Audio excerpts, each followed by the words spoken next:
بھارت میں اور ہمارے ملک میں بسنے والے، ہماری تو سوچ یہ ہے کہ ساری دنیا کے لوگ پڑھے لکھے آگے بڑھیں، لیکن خصوصاً ہمارے ملک میں بسنے والے، اور ان میں بھی اخص الخاص مسلم طبقہ، جو کہ دنیا کے اندر اس بات کو لے کر کے بڑا مشہور ہے کہ یہ مسلم جو لوگ ہیں یہ تعلیم کے اندر بڑے بچھڑے ہوئے ہیں، بہت پیچھے ہیں۔ تو ان سے میرا خطاب ہے، ان لوگوں کو میری دردمندانہ اپیل ہے کہ اپنا کچھ بھی زندگی کو آگے پیچھے کر کے، اپنے روزگار کو تھوڑا بڑا چڑھا کر کے کسی بھی طرح سے تعلیم میں پیچھے رہنے میں سمجھوتا نہ کریں، بلکہ اپنے آپ کو کیا کریں، آگے بڑھائیں، تعلیم کے میدان میں آگے بڑھائیں۔ کچھ پریشانیاں، کچھ حالات، کچھ مجبوریاں، کچھ حکومت کے رویے، کچھ اسباب ایسے ہمارے ارد گرد بن گئے ہیں کہ جس کی وجہ سے ہمارا طبقہ دن بدن تعلیم میں آگے بڑھنے کی بجائے پیچھے کی طرف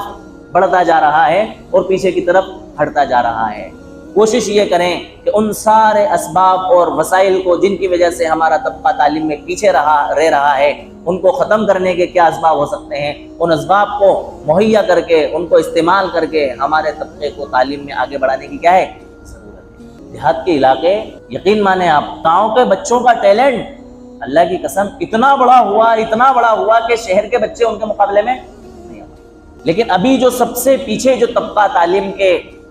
سلسلے میں ہے نا، وہ دیہات کا ہی طبقہ ہے۔ دیہات کے لوگ جو ہے نا تعلیم کے اندر اتنا انٹرسٹ نہیں لے رہے ہیں، وہ یہ سمجھتے ہیں کہ ہماری جو کھیتی باڑی ہے،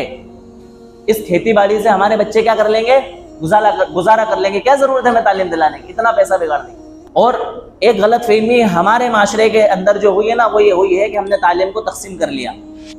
دینی تعلیم اور دنیاوی تعلیم۔ یقیناً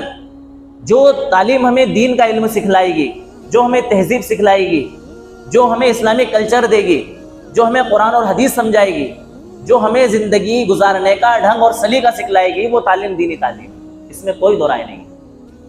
اور جس تعلیم کے ذریعے ہم دنیا کے اندر ترقی کریں گے، آگے بڑھیں گے، ہم اپنے مسائل کو سلجھائیں گے، ہم اپنے روزگار کے ذریعے تلاش کریں گے، اس تعلیم کا نام کیا ہے، دنیاوی تعلیم ہے۔ لیکن یہ تقسیم صحیح نہیں ہے۔ تقسیم یہ ہے کہ جو تعلیم ہمیں نفع پہنچائے گی، چاہے وہ دنیاوی تعلیم ہو یا دینی تعلیم ہو، وہ تعلیم ہمارے لیے کیا ہے، فائدہ مند ہے اور سود مند ہے۔ اس کو علم نافع کہا جاتا ہے۔ جو علم ہمیں نفع دے گا وہ علم نافع ہے، چاہے وہ دنیاوی علم ہو یا اخروی علم ہو، اور جس علم سے ہمیں نقصان پہنچے گا وہ علم جو ہے غیر نافع ہے، چاہے وہ دنیاوی ہو یا اخروی ہو۔ علم تو ایسا جوہر ہے کہ جس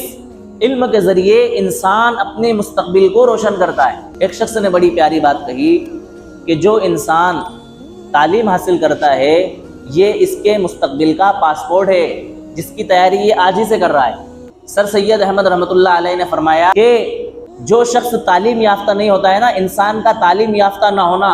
غربت کو لاتا ہے، اور یہ غریبی تمام برائیوں کی اور تمام جرائم کی جڑ ہے۔ انسان جب غربت کا شکار ہوتا ہے نا، تو اللہ ماشاءاللہ، پھر دیکھو آپ اس کے ساتھ کتنی ساری برائیاں، کتنی ساری غلط چیزیں، غلط حرکتیں، غلط وارداتیں، پتہ نہیں کیا کیا چیزیں ہم معاشرے میں رہتے ہیں، ہم اپنے ارد گرد سے اندازہ لگا سکتے ہیں، وہ ساری چیزیں کیا ہوتی ہیں، پیش آتی رہتی ہیں۔ لوگ اس کی غربت کا فائدہ اٹھاتے ہیں، وہ غریبی کی وجہ سے حلال اور حرام کی تمیز کو بھول جاتا ہے، غربت کی وجہ سے غلط کام کرنے پر آمادہ ہو جاتا ہے، غربت کی وجہ سے ڈپریشن کا مریض ہو جاتا ہے،